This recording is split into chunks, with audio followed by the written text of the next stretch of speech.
Depois que João foi preso, Jesus mudou-se para Galiléia e ali pregava: o tempo é agora, o reino de Deus está aqui, mudem de vida e creiam na mensagem. Talvez na sua Bíblia esteja escrito: arrependei-vos e crede no Evangelho. Há duas importâncias que nos levaram a escolher esse texto para iniciar um novo tema no pequeno grupo acerca da salvação. A primeira importância é que o Evangelho de Marcos é considerado o primeiro evangelho da Bíblia. O primeiro evangelho não é Mateus, embora comece como o primeiro livro do Novo Testamento. É pacífico o posicionamento de que Marcos foi o primeiro evangelho a ser escrito. E por quê? Porque Marcos está contido quase que na sua totalidade dentro dos evangelhos de Mateus, de Lucas e de João. Um outro ponto importante é que Marcos não é o evangelho de Marcos. Marcos é apenas aquele que escreve, e por isso que o evangelho ficou segundo Marcos. O evangelho de Marcos é o evangelho de Pedro, porque Marcos é discípulo de Pedro, convive com Pedro e escreve o evangelho enquanto está com o apóstolo Pedro. Evidentemente, Marcos não é apóstolo, Marcos talvez nem tenha, ou possivelmente não tenha, conhecido Jesus. O que Marcos escreve, então, é a partir da narrativa do apóstolo Pedro. Marcos, então, é o primeiro evangelho, é o olhar do evangelho do apóstolo Pedro, daquilo que viveu e presenciou, e aí fica o grande ponto de importância. Ele narra a primeira pregação de Jesus. O que Jesus começa a pregar pela primeira vez? Como é o início de Jesus pregando? O que ele falava? E é o que lemos aqui. O início da pregação de Jesus era: arrependei-vos e crede no Evangelho. Isso então nos faria perguntar: por quê? Diante de tantos temas e diante de tantas coisas que Jesus fez na sua vida, por que escolher este tema? Por que começar a pregar após o seu batismo sob esta palavra? E eu lhe diria que isto é extremamente importante no que diz respeito em compreendermos o que Jesus via como urgência. Aquilo que deveria ser enfocado com maior urgência para a fé cristã. Observar a primeira pregação de Jesus, narrado no primeiro dos evangelhos, a partir do olhar de um apóstolo que caminha com Cristo durante toda a vida, é ter a oportunidade de ver o que Jesus via como urgência. Qual era a grande necessidade dos homens e que precisariam ouvi-lo e sobre o que precisaria ouvi-lo. E isto, portanto, nos faz pensar: por que essas palavras? Por que não falar sobre fé?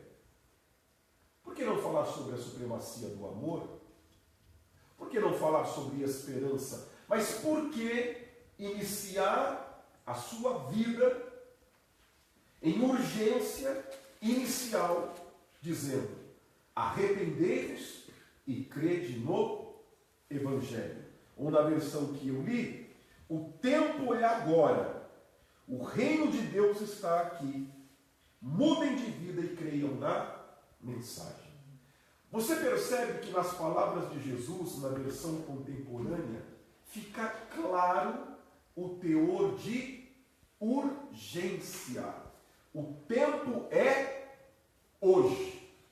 O tempo é agora. O que eu vou dizer para vocês não é para amanhã, nem para a semana que vem, nem para o mês que vem. O que eu vou dizer é para já, agora, neste momento. Por isso, o teor de urgência. O reino de Deus está aqui. O que é eterno não está após a morte.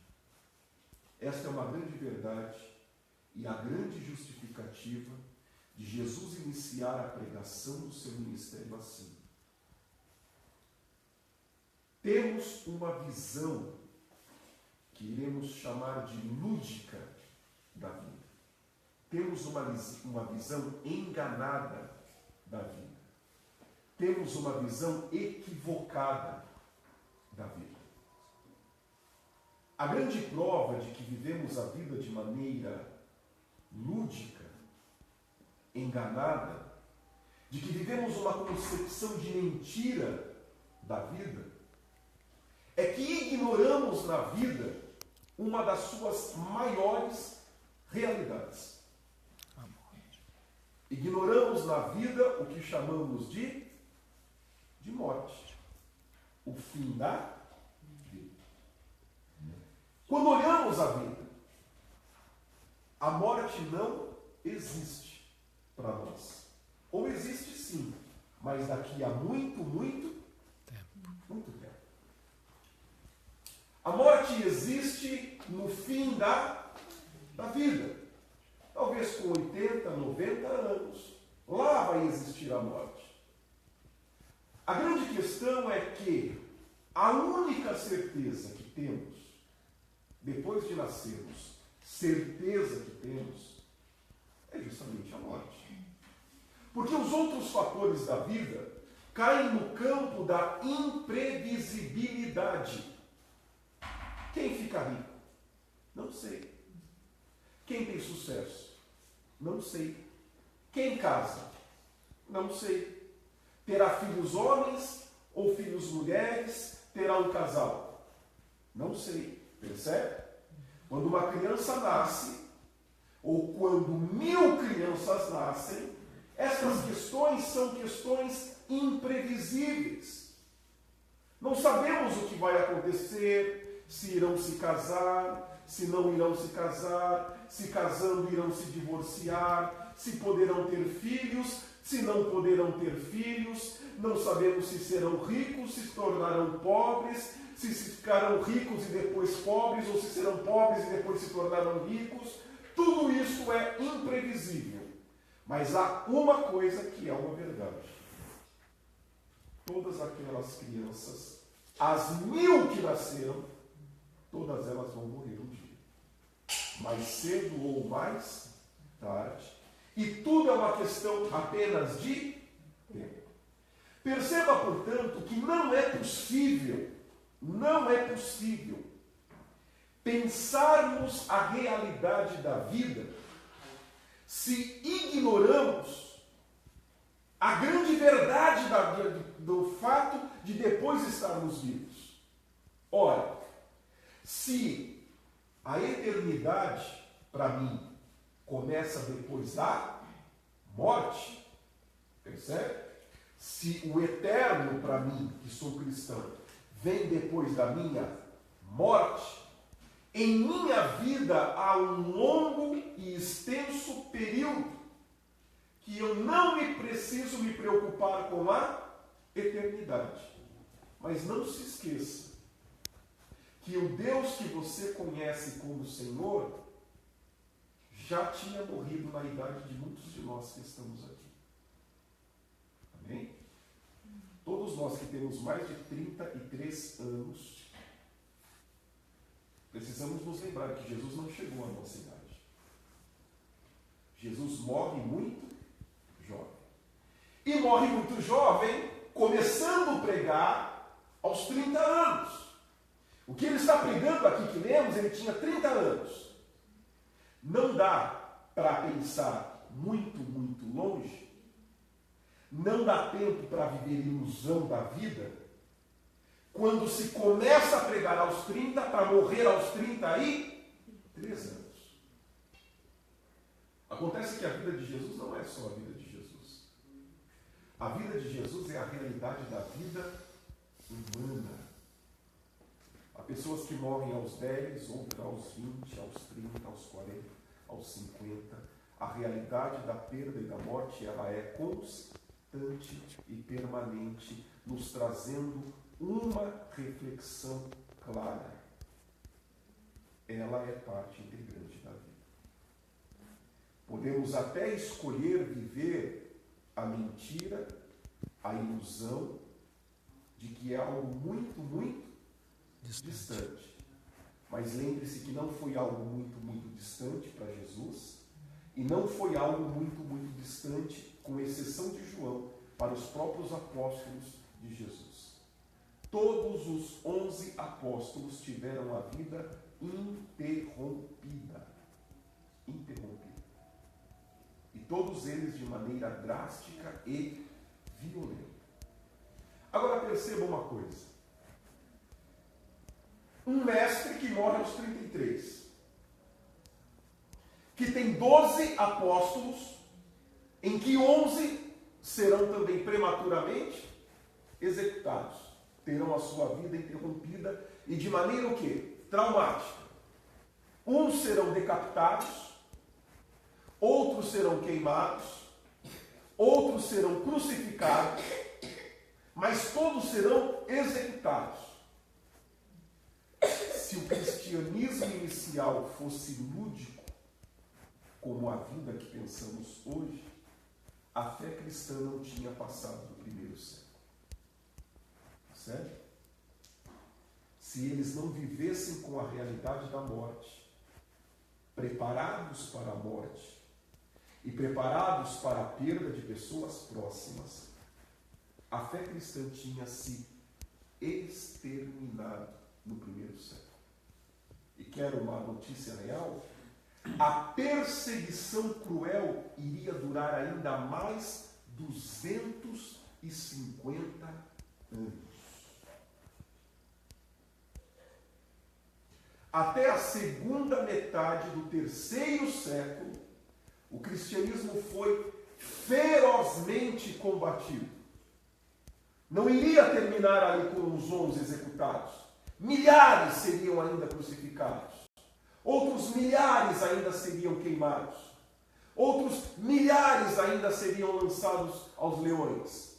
E milhares, e milhares, e milhares.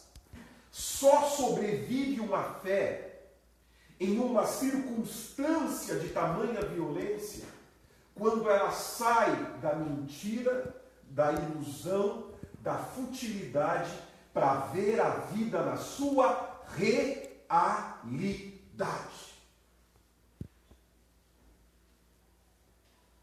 Nós não somos uma igreja preparada para morrer. E não somos uma igreja preparada para perder pessoas que estejam próximas. Porque somos fruto desta pós-modernidade, em que criou uma forma lúdica de vida, em que a morte é um evento para pessoas idosas e muito idosas. É algo muito, muito distante da nossa realidade. E é esta forma infantil, imatura de ver a vida é que faz com que a eternidade seja empurrada para um tempo que ela não poderia ser empurrada, porque a eternidade para todos nós começa hoje, do jeito que Jesus estava pregando. O tempo é agora. O reino de Deus está entre nós. Então, arrependa-se e creia no Evangelho pense, se preocupe e decida a eternidade agora, não para amanhã. Não para amanhã. O que Jesus está fazendo, o que ele escolhe fazer, é retirar as pessoas de uma vida de mentira e firmar os pés em uma verdade do que a vida é. Esta desconexão na forma de se conceber a vida, a gente de forma tão lúdica, onde a morte é algo tão longe, tão distante, e nós somos seres quase que eternos, que não vamos morrer. Porque não precisamos nos preocupar com isso. Afinal, por que se preocupar com a morte? Se no seu mundo e na sua forma de viver você não morre, é mais fácil se preocupar com a ceia de Natal. É mais fácil se programar para o carnaval, para onde você vai viajar. É mais fácil você se preocupar e gastar tempo com o que você vai estudar em 2018. Você não morre, entende? A morte não existe na sua vida. Todos os seus sonhos e todos os seus planos é de um ser que é eterno. E quando Jesus olha a vida, Jesus não vê a vida como você. Não dá, volto a lhe dizer. Quem vai ser crucificado com 33 anos, me desculpe, não dá para ter a vida romanceada como você vive. Quem vai ter discípulos que vão andar com ele, que serão todos executados, não dá para viver essa vida lúdica que você vive.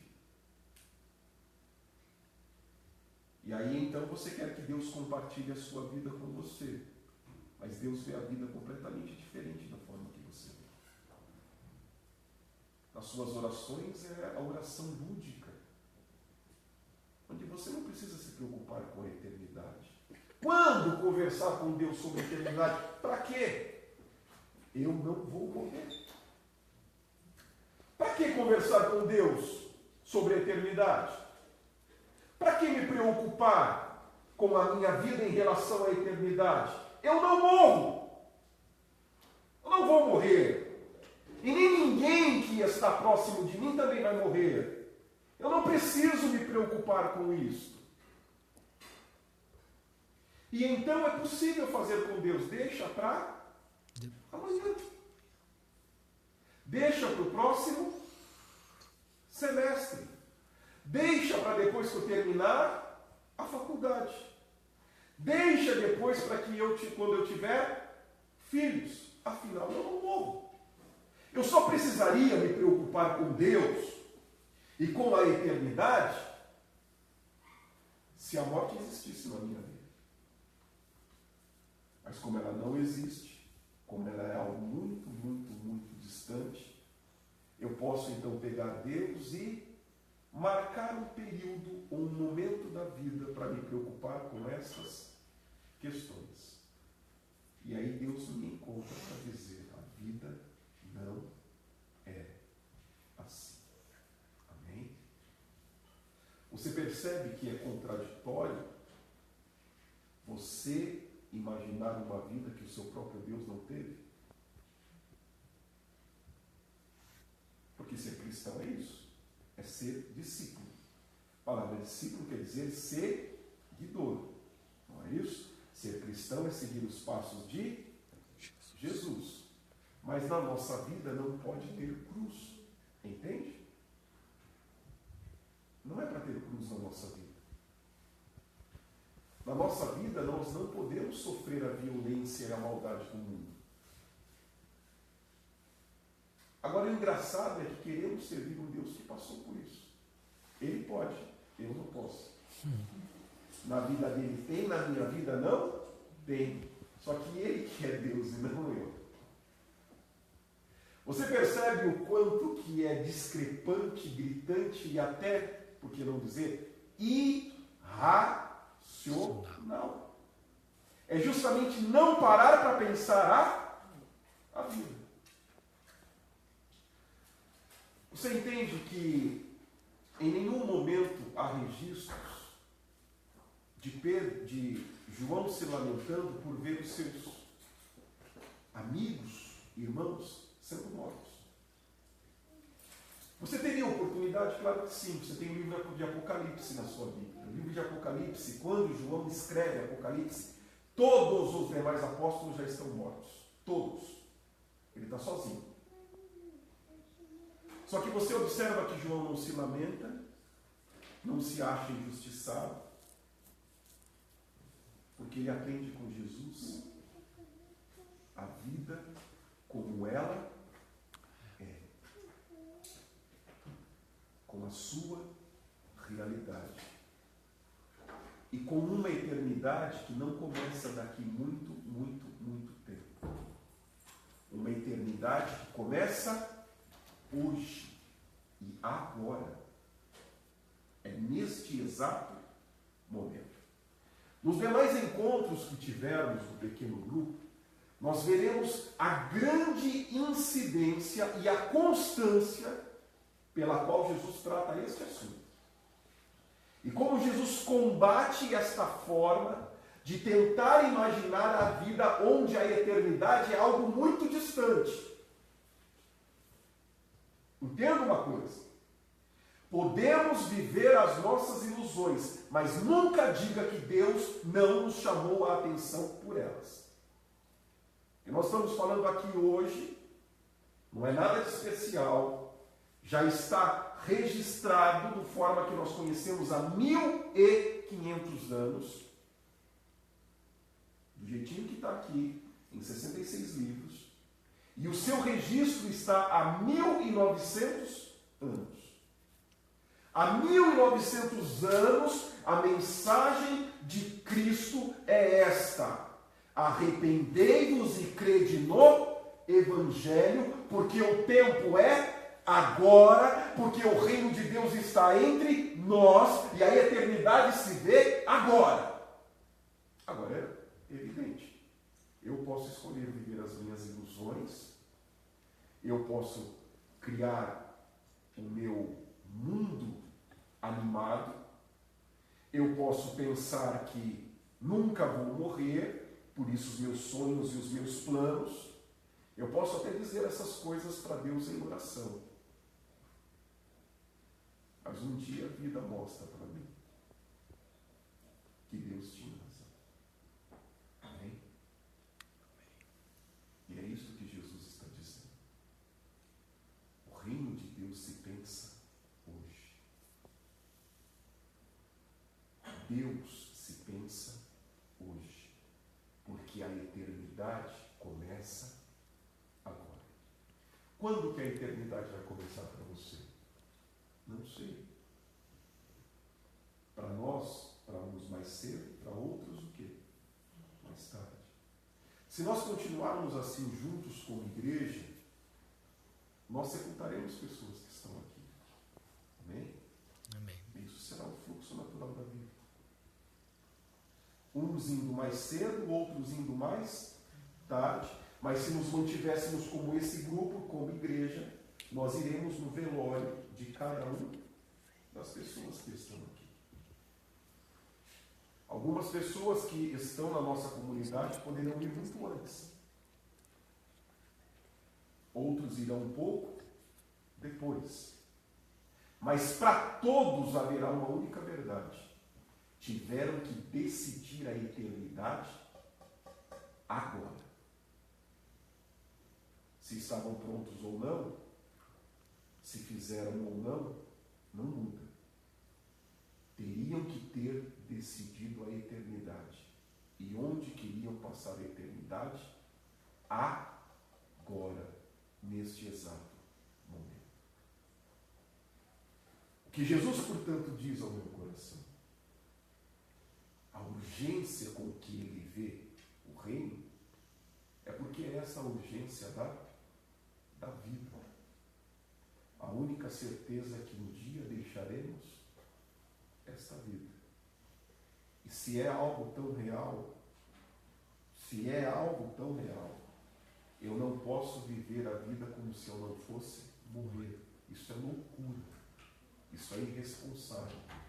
Principalmente quando eu descubro que a eternidade precisa ser decidida agora.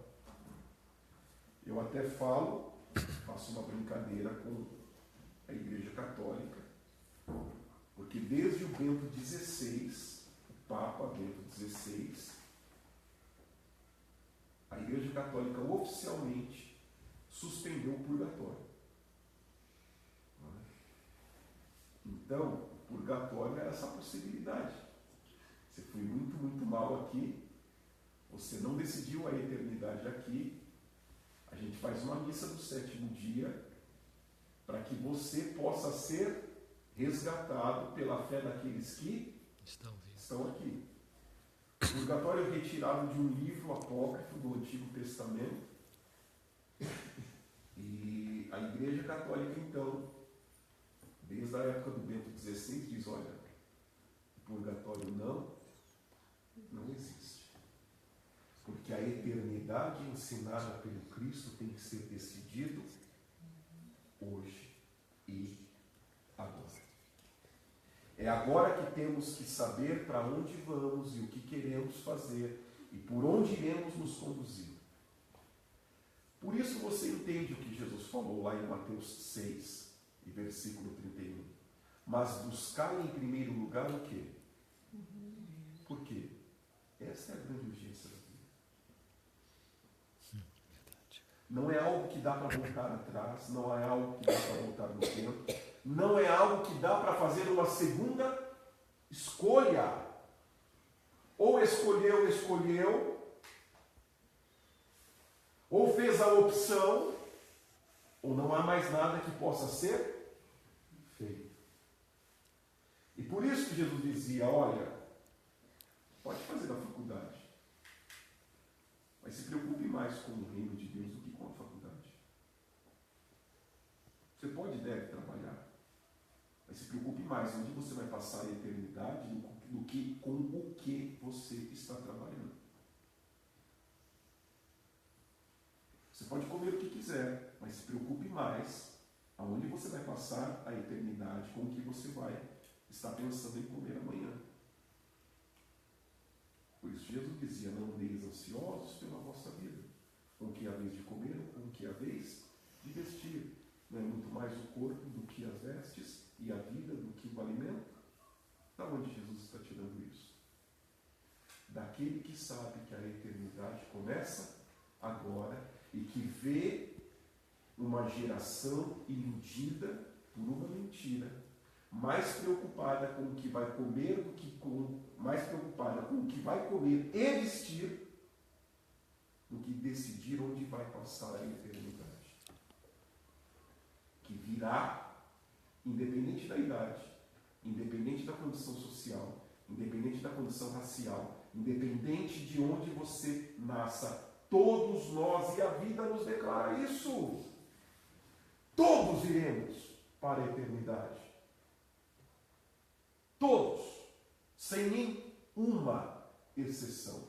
Se hoje temos no mundo 7 bilhões de habitantes, os 7 bilhões de habitantes irão para a eternidade. E não é possível, então, relativizar e tratar de maneira irresponsável algo que seja tão real. Você já parou para pensar que no velório há pessoas sendo sepultadas 7 dias por semana e 24 horas por dia, os 365 dias do ano? Não para. Você pode ir qualquer dia, sempre vai ter alguém, porque isso é a verdade da vida. Isso é a verdade da vida. Agora pare e pense, racionalmente. Se isso é a verdade da vida, como podemos pensar numa vida onde não existe a morte? Como que nos nossos sonhos e nos nossos pensamentos a morte não existe? E como que queremos que Deus faça parte desse tipo de mundo? Porque talvez a urgência da minha oração não é a minha eternidade. Talvez a urgência dos meus pedidos a Deus não seja a eternidade. Talvez viver com Deus hoje não seja por causa da eternidade. Percebe? Porque no seu mundo a verdade é: a morte não existe, você não morre. Sabe por que talvez algumas pessoas estão com Deus? Porque Deus é bacana. É gente boa. Porque gosta da igreja, das pessoas, gosta da música. Porque as palavras de Jesus é uma palavra bonita de esperança, de paz, de amor. Nunca pela eternidade. Entende? Nunca pela eternidade. E por que ele nunca está ali pela eternidade?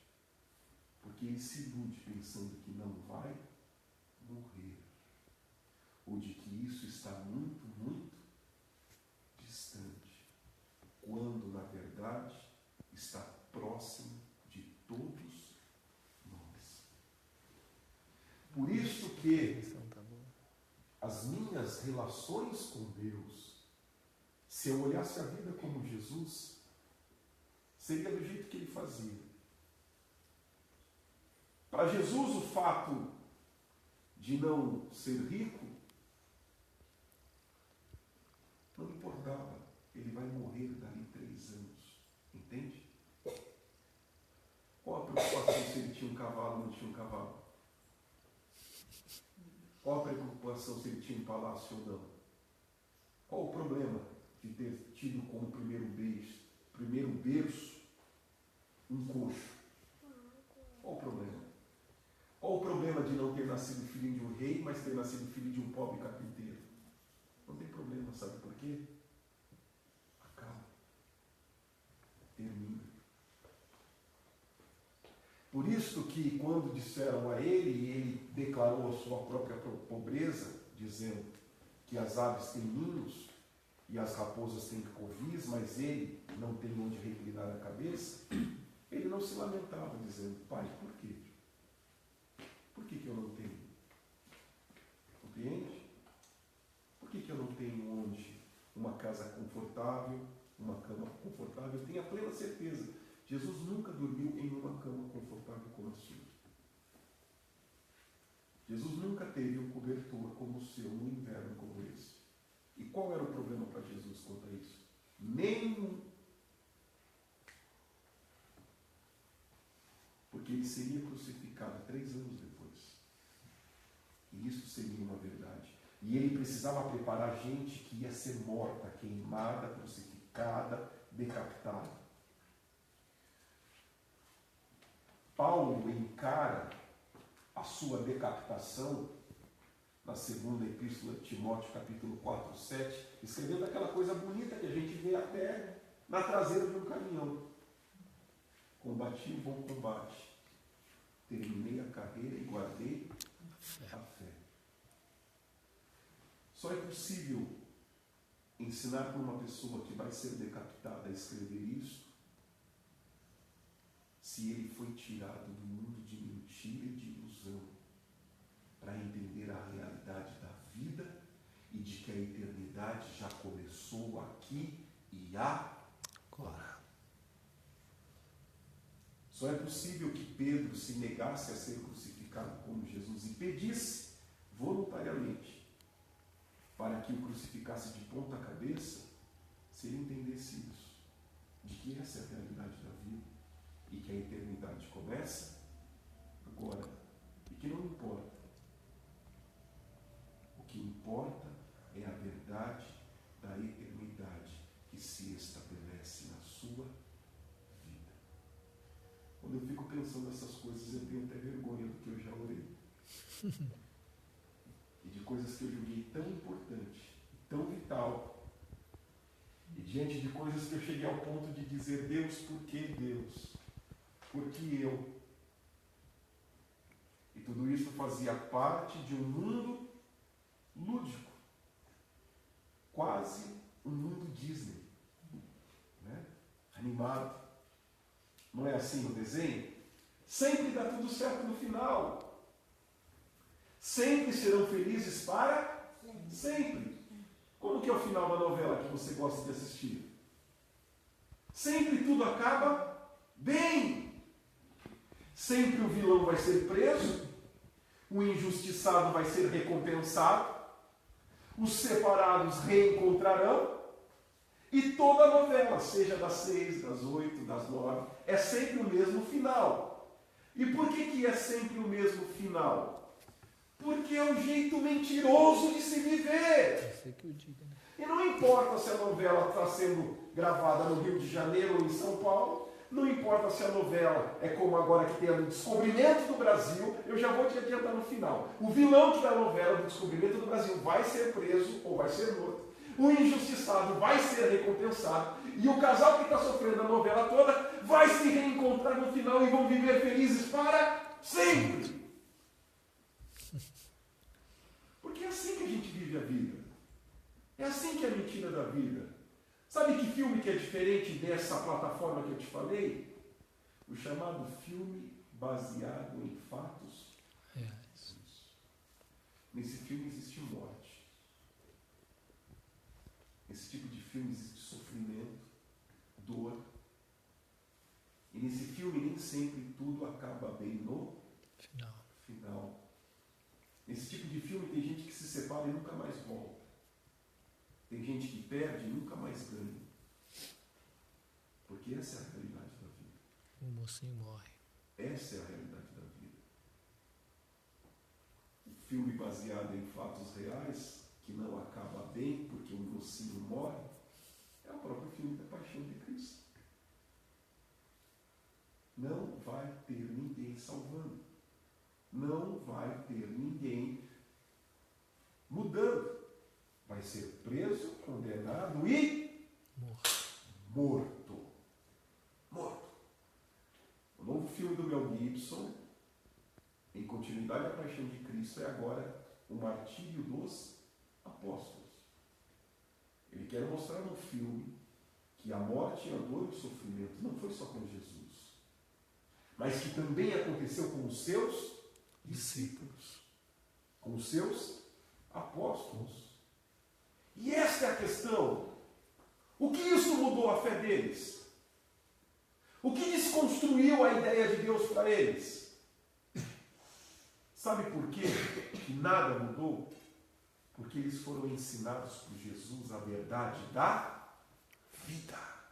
A verdade da vida. A mensagem real do Evangelho e de uma eternidade que começa neste momento e agora.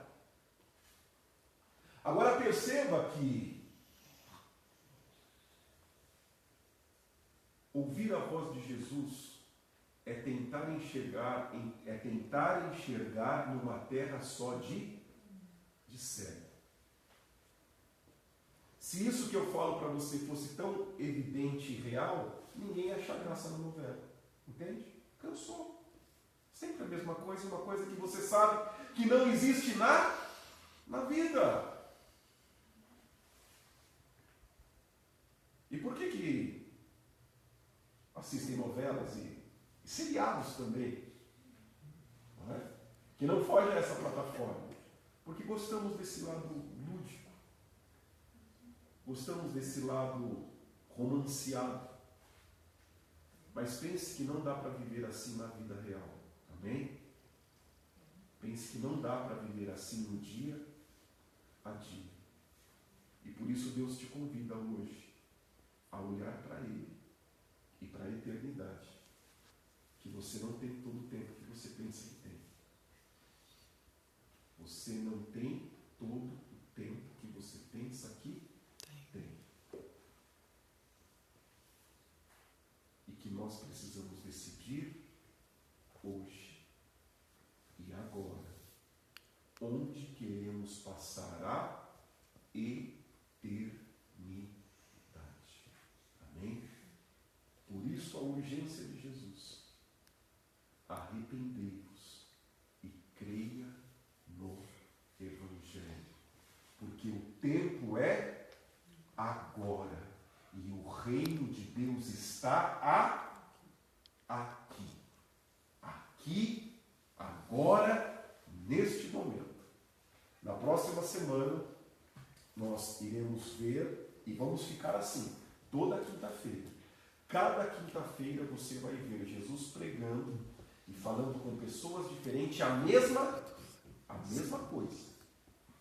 Tirando da ilusão e mostrando a realidade da vida, de que a eternidade começa agora. Só conseguiremos, então, caminhar com Deus se olharmos para a vida como Deus olha. Entende? Parte do que você pede e parte do que você tem falado para Deus é uma ilusão sua.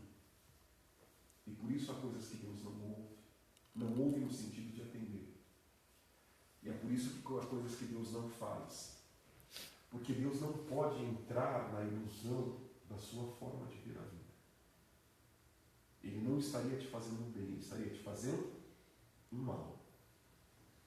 Ele precisa te trazer para a realidade. E não sou eu que acho. Foi isso que Jesus escolheu pregar no início do seu ministério. E se é verdade o que a Bíblia fala, Jesus lá no céu olha para a terra da mesma forma, da mesma maneira, com a mesma urgência, dizendo: você precisa decidir a eternidade agora. Começa neste momento. Não é depois que morrer ou daqui muito tempo. E nós observaremos então, toda quinta-feira, o quanto Jesus faz isso, o quanto Ele traz isso para a sua vida. E entenda, a Igreja Apostólica só sobreviveu a tamanha crueldade, a tamanha violência e a tamanha perseguição, porque eles saíram da forma lúdica da vida para entender a vida como ela é e permanecer então firme numa eternidade que não começava depois e nem se decidia depois, mas numa eternidade que era agora e neste exato momento.